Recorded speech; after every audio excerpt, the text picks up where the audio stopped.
I'm coming home, I'm coming home. Tell the world I'm coming.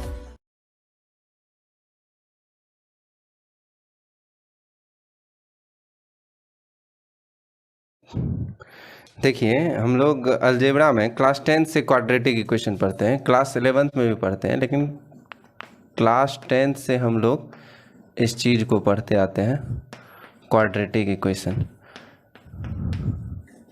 द्विघात समीकरण।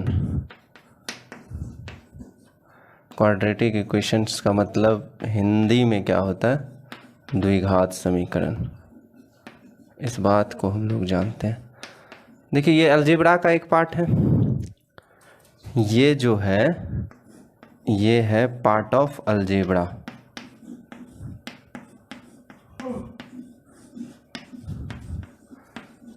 Part of algebra, बीजगणित। अब देखिए, अलजेब्रा का खोज जो हुआ था वो सऊदी अरेबिया में हुआ था। कहाँ हुआ था? सऊदी अरेबिया में। अलजेब्रा का खोज सऊदी अरेबिया में हुआ था, और इसका खोज करने वाला जो साइंटिस्ट थे वो अल ख्वाजारिज़मी थे।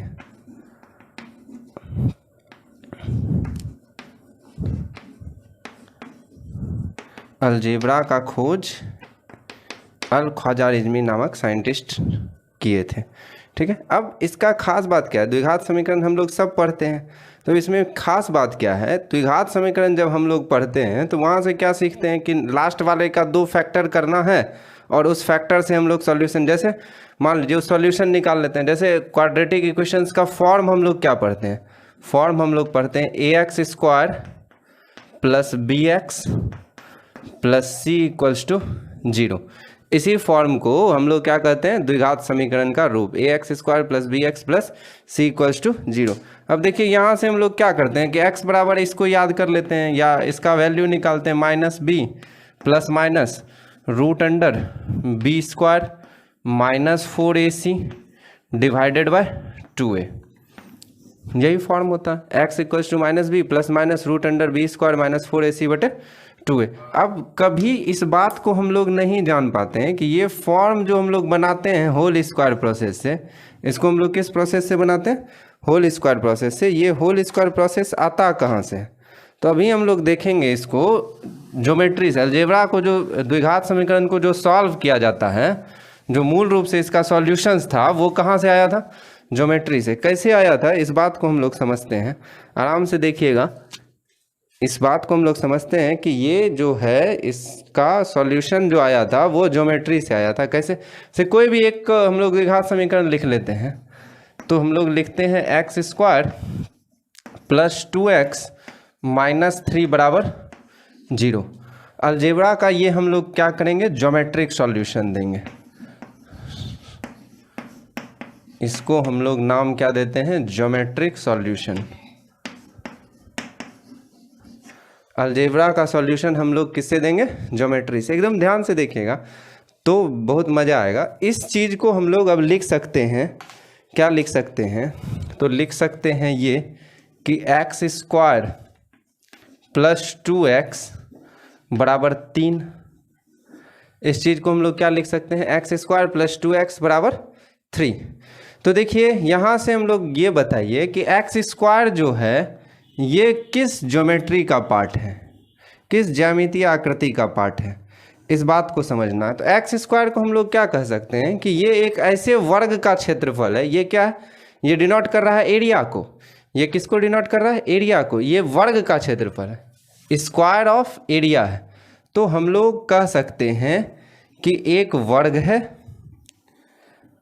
जिसकी लंबाई भी x और चौड़ाई भी x। हम लोग जानते हैं कि वर्ग की लंबाई और चौड़ाई बराबर होती है, स्क्वायर का लेंथ और विड्थ बराबर होता है, तो इसका क्षेत्रफल क्या हो गया? x²। इसमें कोई दिक्कत नहीं। एक स्क्वायर बनाए हुए हैं जिसका एरिया क्या है? x², और लेंथ और विड्थ जो आपको दिख रहा होगा वो दिख रहा होगा x और x। अब इसी तरह तो क्या बता दिए कि ये हुआ एरिया ऑफ स्क्वायर। अब इसी तरह सोचा जाए तो यहाँ क्या है? 2x को हम लोग क्या कह सकते हैं? तो 2x को हम लोग कह सकते हैं area of rectangle. Area of rectangle कह सकते हैं, एरिया ऑफ रेक्टेंगल।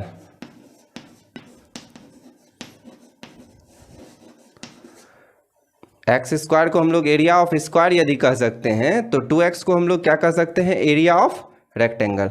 तो एरिया ऑफ रेक्टेंगल कैसा बनेगा, तो लंबाई है x और चौड़ाई है 2, तो किसी भी तरह बना सकते हैं। ये हो गया x, ये हो गया 2, या इधर भी x लिख सकते हैं, इधर 2, कहीं भी बना सकते हैं।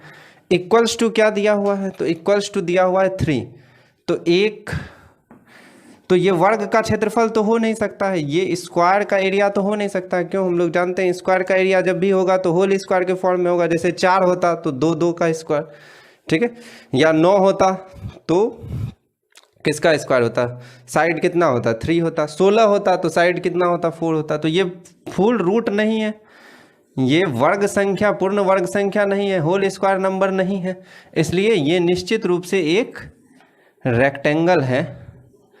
ये एक रेक्टेंगल है जिसका एरिया 3 स्क्वायर यूनिट, ये एक रेक्टेंगल है जिसका एरिया 3 स्क्वायर यूनिट है। कोई दिक्कत। अब देखिए इसको होल स्क्वायर हम लोग इस दोनों फिगर को बनाते हैं। तो सबसे पहला काम क्या करते हैं, इसको 2 पार्ट में बांट दीजिए। इस फिगर को हम लोग 2 पार्ट में, 2 इक्वल पार्ट में बांट देते हैं। तो यहाँ से बीच से इसको काट दिए तो इधर वाला जो लेंथ हो गया वो 1 हो गया, और इधर वाला भी लेंथ क्या हो गया, 1 हो गया। ठीक है, ये होल स्क्वायर प्रोसेस आया कहाँ से, बस इसी को डिनोट करता है। सबसे पहले इसका ज्योमेट्रिक सॉल्यूशन ही दिया गया था, उसके बाद होल स्क्वायर प्रोसेस आया था। तो इसको काटने के बाद क्या हो गया, ये 2 आयत में बट गया। ठीक है, जिसकी चौड़ाई जो है, ध्यान से देखिएगा, जिसकी चौड़ाई x रह गई और लंबाई कितनी कितनी हो गई, 1 और 1। इस फिगर को हम लोग इस तरह भी लिख सकते हैं, इसका अगला जो पार्ट है इसको हम लोग इस तरह भी कह सकते हैं कि ये एक है स्क्वायर जिसका साइड है x और x। ये 2 पार्ट में बट गया। किस किस पार्ट में बट गया, तो पहला जो पार्ट है वो है लेंथ 1 और विड्थ x, और फिर दूसरा पार्ट जो होगा वो भी सेम लेंथ का होगा 1 और x। इसमें कोई दिक्कत नहीं। इस पूरे का एरिया कितना था, तो 2x था। अब बताओ इसका एरिया कितना है, तो x, 1 इंटू x। इसका एरिया कितना है, x, तो x प्लस x कितना, 2x। कोई दिक्कत नहीं, इधर जैसा है वैसा रहने दीजिए। इधर है 3 यूनिट्स का एक रेक्टेंगल, इधर है 3 यूनिट्स का रेक्टेंगल। अब क्या करते हैं, इस तीनों फिगर को ज्वाइन करवाते हैं, इस तीनों फिगर को ज्वाइन करवाते हैं। तो पहले से कौन सा फिगर बना हुआ था, ध्यान से समझिएगा। तो पहले से ये स्क्वायर बना हुआ था, पहले से ये स्क्वायर बना हुआ था जिसका लेंथ क्या था, x, और विड्थ क्या था, x। इसका एरिया था x स्क्वायर। ये वाला, इस वाले फिगर की बात कर रहे हैं। चलिए इसको हम लोग ज्वाइन करवाते हैं। तो यहाँ देखिए ये वाला साइड जो है ये x है, ये वाला साइड भी x है, इसका तो सब साइड x है। तो x वाले साइड को x वाले साइड के साथ ज्वाइन करवाइए। तो ये वाला साइड x हो गया और ये वाला साइड 1 हो गया, हो गया कि नहीं। x वाले साइड को x वाले साइड के साथ ज्वाइन करवा दिए। तो ये वाला साइड जो आपका है x वाला साइड, तो पूरा परफेक्ट मैच है, परफेक्ट मैच है। और ये क्या हो गया, 1 हो गया। अब इसको ज्वाइन करवाना तो इसको घुमा के ज्वाइन, रोटेट करके ज्वाइन करवाना पड़ेगा। क्यों, क्योंकि ये साइड x जो है x के साथ मिला देते हैं। तो x वाले को x वाले के साथ मिला देते हैं तो कुछ इस तरह दिखेगा फिगर। ये साइड हो गया x और ये साइड हो गया 1, ये साइड हो गया x। तब ना x वाले को रोटेट करके इसके साथ मिलाते हैं तो x और ये हो गया 1। एरिया में कोई डिफरेंस है, ये x है और ये भी क्या है, x है। इस तीनों फिगर को हम लोग ज्वाइन करवा दिए। एक्स स्क्वायर वाला फिगर एक्स स्क्वायर वाले के साथ है। इसका नाम, इस एरिया को हम लोग यहाँ अटैच करना चाहते हैं। तो कहाँ अटैच करें जो ठीक लगे, तो हम लोग क्या करते हैं, एक्स वाले साइड को, देखिए ये एक्स है तो ये भी एक्स है कि नहीं। तो एक्स वाले साइड को उठा के यहाँ लगा देते हैं तो ये एक्स हो गया और ये वाला भाग कितना हो गया, 1 हो गया, तो ये हो गया 1। अब देखिए इसको भी इसी के साथ लगाना है, इसको भी इसी के साथ लगाना है। तो क्या किए, इसको ऐसे घुमा दिए, रोटेट करके लगाए। तो x वाले साइड को x वाले साइड के साथ मिला दिए तो लंबाई हो गया x, चौड़ाई हो गया 1, एरिया में कोई अंतर नहीं आया, एरिया x ही है। तो ये तीनों फिगर आपस में ज्वाइन हो गया। ये बराबर किसके हैं? तो बराबर है एक रेक्टेंगल के जिसका एरिया 3 स्क्वायर यूनिट, जिसका एरिया 3 स्क्वायर यूनिट्स। कोई दिक्कत नहीं। इसको यदि होल स्क्वायर बनाना हो, इसको होल स्क्वायर बनाना हो तो यहाँ एक छोटा सा भाग जोड़ना पड़ेगा। देखिए ये डॉटेड लाइन से हम लोग जोड़ रहे हैं, एक छोटा सा एरिया जोड़ना पड़ेगा ना। तब देखिए हो क्या जाता है, ऊपर वाला साइड देखिए, पूरा साइड कितना हो गया x+1, लंबाई x+1, चौड़ाई x+1। अब यहाँ हम लोग क्या जोड़ दें जो ये पूरा वर्ग हो जाए? तो आप कहेंगे यहाँ भी 1 और यहाँ भी 1। ये लंबाई है देखिए 1, तो यहाँ 1, ये चौड़ाई है तो यहाँ भी 1। अब ये पूरा वर्ग बन गया। तो ये वाला भाग जो है 1 लंबाई और 1 चौड़ाई का जोड़े तो इसका एरिया कितना हो गया? 1 हो गया। तो ये अपने मन से जोड़े तो ये राइट हैंड साइड में भी जोड़ना पड़ेगा तभी बराबर होगा। आप लेफ्ट हैंड साइड में 1 स्क्वायर यूनिट का एरिया जोड़े तो राइट हैंड साइड में भी 1 स्क्वायर यूनिट का एरिया जोड़ना पड़ेगा। अब ये क्या बन गया? अब ये बन गया होल स्क्वायर। इसका क्षेत्रफल, इस पूरे का क्षेत्रफल यदि पूछा जाए तो लंबाई x+1, चौड़ाई x+1, तो क्या हो जाएगा? x+1 का होल स्क्वायर। x+1 का होल स्क्वायर बराबर क्या आ गया? 3 स्क्वायर यूनिट और 1 स्क्वायर यूनिट, कितना हो गया? 4। तो बताइए x+1 का मान कितना हो गया? 4 का रूट कितना? 4 का रूट ±2 कहिएगा। लेकिन उस समय जिस समय इसका खोज किया गया था सिर्फ प्लस मान ही लिया जाता था, माइनस मान बिल्कुल नहीं लिया जाता था। तो √4 का मान क्या किया गया? 2। तो x बराबर क्या हो गया? 2 - 1 बराबर कितना? 1। तो इस समीकरण का, इस क्वाड्रेटिक इक्वेशंस का ज्योमेट्रिक सॉल्यूशंस हम लोग देखें कि कितना आता है? 1। इसी मेथड का प्रयोग करके फॉर्मूला बनाया जाता है, अभी उसका बात करेंगे। पहले फिर से एक बार देखिए, आपका कोई भी सवाल रहे, कोई भी क्वाड्रेटिक इक्वेशंस को इस मेथड पे आप ज्योमेट्रिक सॉल्यूशन ले सकते हैं इसका। तो क्वाड्रेटिक इक्वेशंस आपका क्या है? x² + 2x - 3 = 0। तो इसको ज्योमेट्रिक सॉल्यूशन का मतलब क्या है कि इसको ज्योमेट्री से देखना। तो हम लोग के पास दिख क्या रहा है? तो दिख रहा है x²। तो x² से यहाँ सोच सकते हैं कि x² का मतलब क्या है? एक ऐसा वर्ग जिसकी लंबाई x है और चौड़ाई भी x। वर्ग होता ही है जिसकी दोनों भुजा बराबर हो। एक ऐसा स्क्वायर जिसका लेंथ और विड्थ दोनों x है, x और x, तो ये हो गया x²। चलिए अब इसके बाद दिख रहा है 2x। तो 2x तो स्क्वायर है नहीं, तो इसको क्या कर देते हैं? Area of rectangle. लेंथ हो गया x और विड्थ हो गया 2। तो एक रेक्टेंगल है जिसका लेंथ x है और विड्थ 2 है। उसके बाद बराबर 3 है। बराबर क्या है? 3 है। तो 3 मान लीजिए, 3 भी क्या है? एरिया ऑफ रेक्टेंगल ही होगा। 3 को ध्यान से समझिए कि एरिया ऑफ स्क्वायर होने के लिए, अभी हम लोग बात कर रहे थे, एरिया ऑफ स्क्वायर होने के लिए होल स्क्वायर होना जरूरी है। जैसे 4 होता तो लेंथ 2 विड्थ 2, 9 होता तो लेंथ 3 विड्थ 3। तो एरिया ऑफ स्क्वायर होने के लिए होल स्क्वायर होना जरूरी है, पूर्ण वर्ग संख्या। लेकिन यहाँ 3 है तो निश्चित रूप से ये एरिया ऑफ रेक्टेंगल है, इतना तो हम लोग समझ ही सकते हैं। तो 3 स्क्वायर यूनिट का एक रेक्टेंगल बना दीजिए। अब हम लोग क्या करते हैं? इसको 2 भाग में बांट के इसके साथ ज्वाइन करवाते हैं। 2 भाग में कैसे बांटिएगा? तो x को रहने दीजिए, इधर जो लेंथ 2 है उसको बराबर बराबर भाग में बांट दिए तो एक भाग हो गया 1, दूसरा भाग भी 1, दोनों बराबर बराबर बटा। तो इसको हम लोग इस तरह लिख सकते हैं x², ये 2 पार्ट में बट गया। एक का लेंथ कितना हो गया? 1 और चौड़ाई विड्थ कितना हो गया? x। फिर दूसरे का भी वही हाल है, लेंथ है 1 और विड्थ x बराबर 3। अब इस तीनों फिगर को हम लोग जोड़ते हैं, इस तीनों फिगर को हम लोग एक साथ ज्वाइन करवाते हैं, इस तीनों फिगर को हम लोग एक साथ ज्वाइन करवाते हैं। तो ज्वाइन करवाते हैं तो ये x² तो रहेगा अपनी जगह पे। अब x वाले फेस को ध्यान से देखिएगा, x वाले फेस को x वाले फेस के साथ ज्वाइन करवा दीजिए, x वाले फेस को x वाले फेस के साथ ज्वाइन करवा दीजिए। तो x वाले फेस को x वाले फेस के साथ ज्वाइन करवाएं तो 1 इधर बच गया, 1 यहाँ रह गया।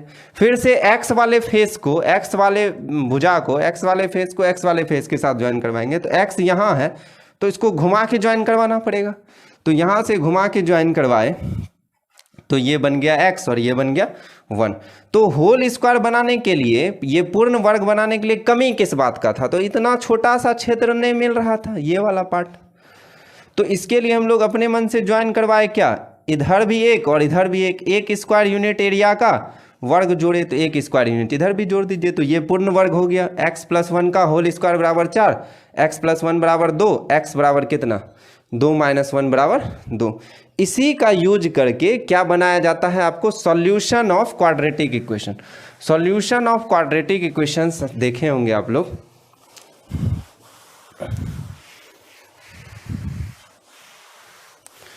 सॉल्यूशंस ऑफ क्वाड्रेटिक इक्वेशंस हम लोग देखते हैं। तो सॉल्यूशन ऑफ क्वाड्रेटिक इक्वेशंस का फॉर्म अभी हम लोग बता रहे थे कि देखो क्वाड्रेटिक इक्वेशंस का फॉर्म हम लोग होता है, पढ़ते हैं ax² + bx + c = 0। Class 10th में सब इसको पढ़ा होगा, ठीक है। तो इसका जब हम लोग सॉल्यूशन निकालते हैं, सॉल्यूशन या मूल या रूट जो भी कहते हैं वो वैल्यूज ऑफ x होता है। x का वैल्यूज निकालने के लिए क्या करते हैं, इसको होल स्क्वायर बनाते हैं। तो x का कॉफिशिएंट, x² का कॉफिशिएंट कॉमन ले लीजिए, तो a कॉमन लिए तो क्या बच गया बताइए, x² a by(x) + cy। इतना सा बात सबको पता होगा कि कॉमन लेने का मतलब क्या होता है। कॉमन लेने का मतलब होता है उस नंबर से भाग देना। तो a कॉमन ले रहे हैं तो सब में a से भाग दीजिए, इसमें भाग दिए तो 1, इसमें भाग दिए तो b by a, इसमें भाग दिए तो c by a। तो अब आपका क्या हो गया सवाल, x² + b by a × x + c by a बराबर 0/a। देखिए ए बी सी और कांस्टेंट है, ए बी सी कांस्टेंट है, ए बी सी जो है वो अचर है, तभी हम लोग इसको इधर ला सकते हैं, नहीं तो इधर नहीं आता, फिर उसका वैल्यू बदल जाता। तो x² + b by a × x + c by a = क्या लिख सकते हैं 0/a। अब आ जाइए, अब इसी को होल स्क्वायर बनाते हैं। तो होल स्क्वायर का मतलब क्या होता है, a² + 2a का मान कितना x, b का मान कितना, तो b by a है तो b by क्या कर दें 2a। तो देखिए बराबर हो गया, 2 2 cancel, bx by a² + 2ab plus क्या लिखेंगे तो b², ये b है तो b² b by 2a का whole square plus c by a। अब देखिए b by 2a का होल स्क्वायर जोड़ रहे हैं तो b by 2a का होल स्क्वायर घटाना भी तो पड़ेगा इक्वेशन बैलेंस करने के लिए। तो b by 2a का होल स्क्वायर इक्वल्स टू क्या हो गया 0/a = 0। तो अब देखिए कि यहाँ से यहाँ तक a + b का होल स्क्वायर है, तो इसको हम लोग क्या लिखेंगे x + b by 2a का whole square, x + b by 2a का होल स्क्वायर। जो बचा उसको उस तरफ फेंक दीजिए, तो इधर बचा माइनस से इधर आके प्लस हो जाएगा b by 2a का whole square - c by a। यहाँ तक कोई दिक्कत नहीं होगा तो आगे भी नहीं होगा। बस यही होल स्क्वायर बनाने का प्रोसेस कहाँ से आता था, अभी हम लोग जो ज्योमेट्रिकल मीनिंग सीखे कि होल स्क्वायर बनता है, उसका इस चीज़ का आइडिया, ये होल स्क्वायर बनाने का आइडिया कहाँ से मिला, वही स्क्वायर रूट करने से उसका खोज कौन किए थे, अल-ख्वाज़ारिज़मी। तो चलिए x + b by 2a का होल स्क्वायर इक्वल्स टू, यहाँ क्या हो जाता है, यहाँ हो जाता है b² divided by 4a² - c by a। अब आ जाइए इधर, इसी को सॉल्व करते हैं। x + b by 2a का whole square equals to, LCM कितना है तो 4a², तो b² - 4ac, a से a में भाग दिए तो 4ac बचा, ठीक है। अब देखिए तो x + b by 2a equals to कितना, तो स्क्वायर इधर जाएगा तो plus minus √under b² - 4ac, पूरे रूट में रखिए अभी, बटे 4a²। अब बताइए कि x + b by 2a equals to plus minus क्या क्या आ गया, तो आ गया b square minus 4ac under root divided by 4a² का अंडर रूट कितना 2a। तो x बराबर कितना आ गया, तो x बराबर आ गया minus b by 2a plus minus root under b square minus 4ac divided by 2a।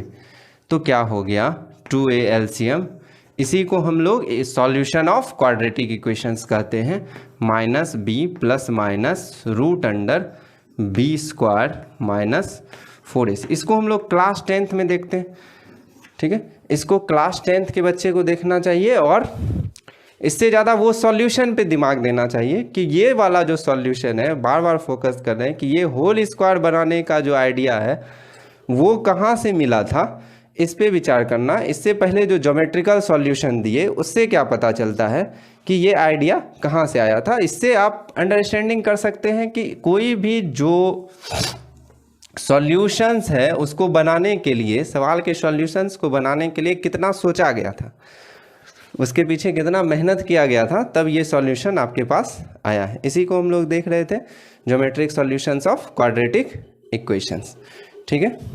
देखिए आज हम लोग पढ़ेंगे, हम लोग पिछले दिन देखिए रामानुजन पैराडॉक्स के बारे में पढ़े थे, तो आज हम लोग रामानुजन इक्वेशंस के बारे में पढ़ेंगे।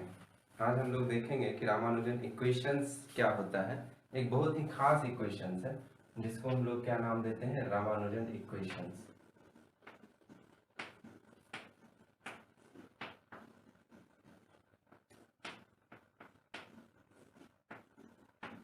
तो इससे पहले जो भी इक्वेशंस होता था वो लीनियर इक्वेशंस हुआ करता था। लीनियर इक्वेशंस का मतलब रैखिक समीकरण होता था। रैखिक समीकरण x और y का पावर 1 होता था।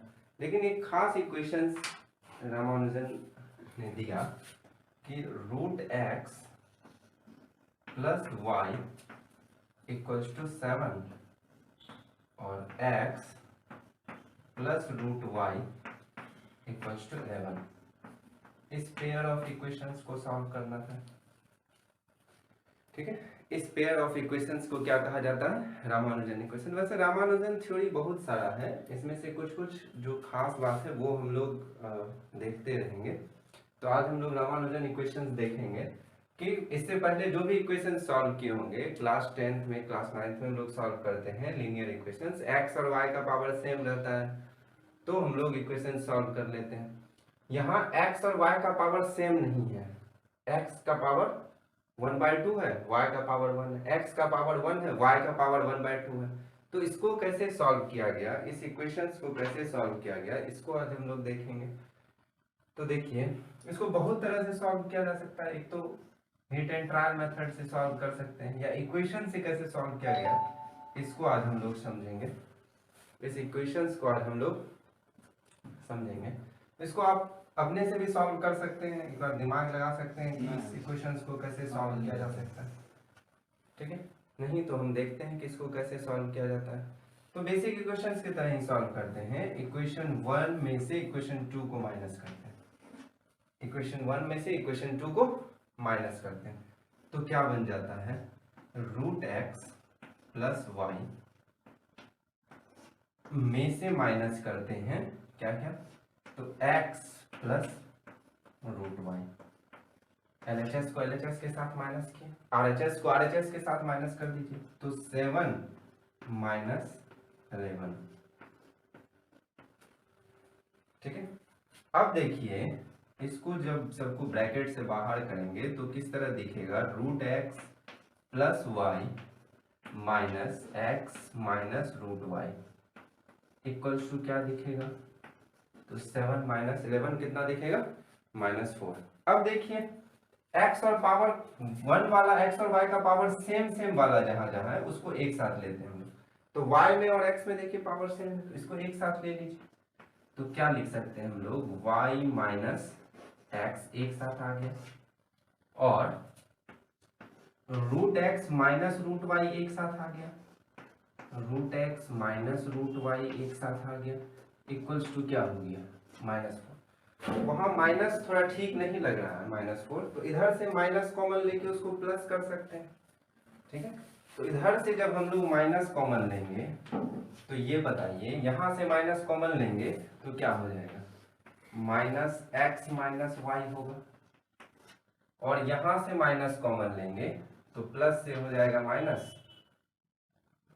माइनस, यदि कॉमन लिए तो प्लस से क्या हो जाएगा माइनस। यहां से माइनस कॉमन लिए तो देखिए माइनस वाला प्लस, प्लस वाला माइनस, यहां से माइनस कॉमन लिए तो प्लस वाला हो जाएगा माइनस, तो क्या बचेगा, √x - √y इक्वल्स टू कितना, तो -4। ठीक है, क्या क्या किए, यहां से हम लोग माइनस कॉमन लिए तो क्या हो गया x - y, और यहां से भी माइनस कॉमन लेंगे तो यहाँ प्लस की जगह क्या हो जाएगा माइनस, तो ये वाला माइनस और ये वाला माइनस कैंसिल हो जाएगा, माइनस और माइनस कैंसिल होके क्या हो गया प्लस। इसको इस तरह भी हम लोग, यदि नहीं समझ आता है तो इसको इस तरह भी हम लोग लिख सकते हैं, माइनस कॉमन लिए तो यहाँ से आ गया x - y आ गया, और यहाँ प्लस ही है तो है √x - √y इक्वल्स टू -4। अब देखिए इससे भी माइनस कॉमन, इससे भी माइनस कॉमन, तो माइनस कॉमन लेंगे तो यहाँ तो x - y रह जाएगा, ये प्लस से क्या हो जाएगा माइनस, ये प्लस से क्या हो जाएगा minus equals to -4, minus minus cancel. अब बताइए कि x को हम लोग लिख सकते हैं √x का होल स्क्वायर, और y को लिख सकते हैं √y का होल स्क्वायर। ये वाला इक्वेशन हम लोग लिखे, x को √x का होल स्क्वायर, y को √y का होल स्क्वायर, माइनस क्या, तो √x - √y इक्वल्स टू क्या आ गया 4। तो √x का स्क्वायर माइनस √y का square, a square minus b square सबको पता, a minus b into a plus b, तो √x minus √y into √x plus √y minus √x minus √y equals to 4। अब इस दोनों से देखिए कॉमन क्या आ गया, तो कॉमन आ गया √x माइनस √y, कॉमन आ गया, तो बचा क्या, √x माइनस √y कॉमन आने के बाद बचा क्या, तो √x प्लस √y यहां से कॉमन बचा, और यहां से क्या बचा -1। अब इसके बाद वाले प्रोसेस को ठीक से समझना है, इसके बाद वाले प्रोसेस को कैसे समझना है, तो इस बात को पहले समझते हैं। मान लीजिए दो वेरिएबल्स है x और y,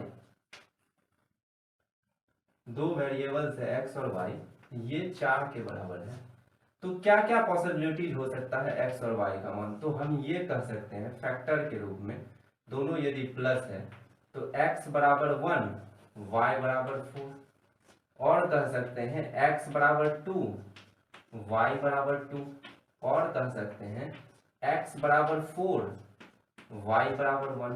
इससे ज्यादा हम लोग कुछ नहीं कर सकते। पॉजिटिव नंबर्स x और y के पॉजिटिव इंटीजर्स के हिसाब से x इंटू वाई बराबर 4 है, तो यही कंडीशन आएगा, क्या क्या, x बराबर 1 y बराबर 4, x बराबर 2 y बराबर 2, x बराबर 4 y बराबर 1।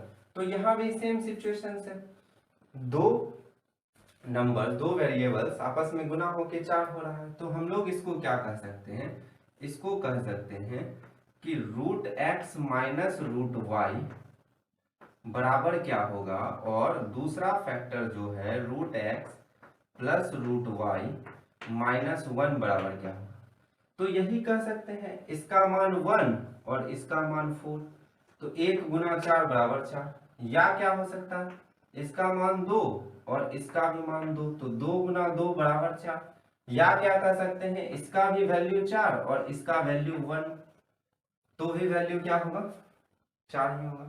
अब इस दोनों इक्वेशंस को यदि हम जोड़ देते हैं, इस दोनों इक्वेशंस को ऐड करते हैं तो क्या होता है, plus √y minus √y cancel होगा, बचेगा क्या, तो आप कहेंगे बचेगा 2√x, 2√x minus 1 equals to 4 और 1 मिलके कितना होगा, या तो वैल्यू 5 होगा, 2 और 2 मिलके कितना होगा 4 होगा, या 4 और 1 मिलके कितना होगा 5 होगा, यही वैल्यूज होगा।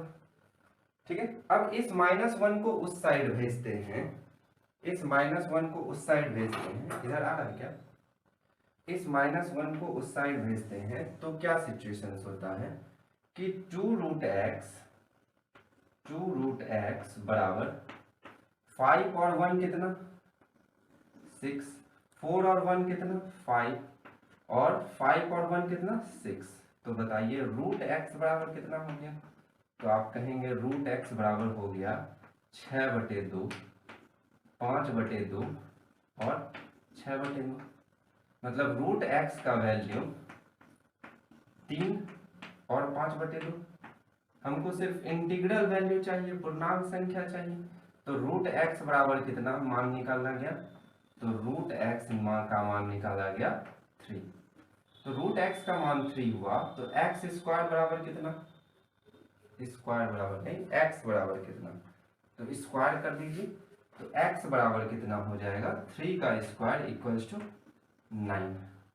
तो एक वैल्यू हमको मिल गया, x का वैल्यू मिल गया, यहां से हमको किसका वैल्यू मिल गया, x का वैल्यू। अब किसका वैल्यू चाहिए था, तो y का वैल्यू चाहिए था। x का वैल्यू मिलने के बाद हमको किसका वैल्यू चाहिए था, y का वैल्यू। तो आराम से निकाल सकते हैं, किसी भी इक्वेशंस में x का वैल्यू रखेंगे y का वैल्यू मिल जाएगा। तो इसी इक्वेशंस में आ जाते हैं, इसी इक्वेशंस में आ जाते हैं, या उसी एक या दो में कहीं रख देते हैं। तो x का वैल्यू 9 रखते हैं, तो √9 प्लस y बराबर कितना हो जाता है 7। तो √9 कितना 3 प्लस y इक्वल्स टू 7, इसलिए y इक्वल्स टू कितना 4, y इक्वल्स टू कितना है 4। तो यही कहा जाता है, इसी को हम लोग क्या नाम देते हैं, रामानुजन इक्वेशन। पहली बार रामानुजन द्वारा खोज किया गया था कि x और y का पावर अलग अलग हो। पहले हम लोग तो देखते थे कि x और y का पावर लीनियर हो, एक एक पावर हो, तो हम लोग सॉल्व कर सकते हैं इक्वेशंस को। तो पहली बार ऐसा देखा गया, रामानुजन इक्वेशंस द्वारा पहली बार ऐसा देखा गया कि x और y का पावर लीनियर नहीं भी हो, फ्रैक्शनल भी हो, तो भी इसको सॉल्व किया जा सकता है। और x और y का मान यहाँ से कितना कितना निकला 9 और 4। यहाँ से रख के देख सकते हैं दोनों इक्वेशन सेटिस्फाई है। 9 रखेंगे तो √9 3 और y का वैल्यू 4, 3 और 4 मिलके 7, x का वैल्यू 9 और √y का वैल्यू 2, तो 9 और 2 मिलके कितना हो गया 11। इसी को क्या नाम दिया जाता है, रामानुजन इक्वेशन। इसको और भी तरीके से सॉल्व किया जा सकता है। एक तो हीट एंड ट्रायल मेथड से यदि आप सोच सकते हैं कि x का वैल्यू क्या होगा और y का वैल्यू क्या होगा, फिर भी इसको बना सकते हैं। या √x equals to u square भी मान के, u मान लीजिए, u भी मान के बना सकते हैं। √x equals to u, x equals to u square, ये भी एक तरीका है। तो इसको हम लोग, ये सबसे आसान मेथड है x और y का वैल्यू सॉल्व करना। तो ये हम लोग आज देखें रामानुजन इक्वेशंस को।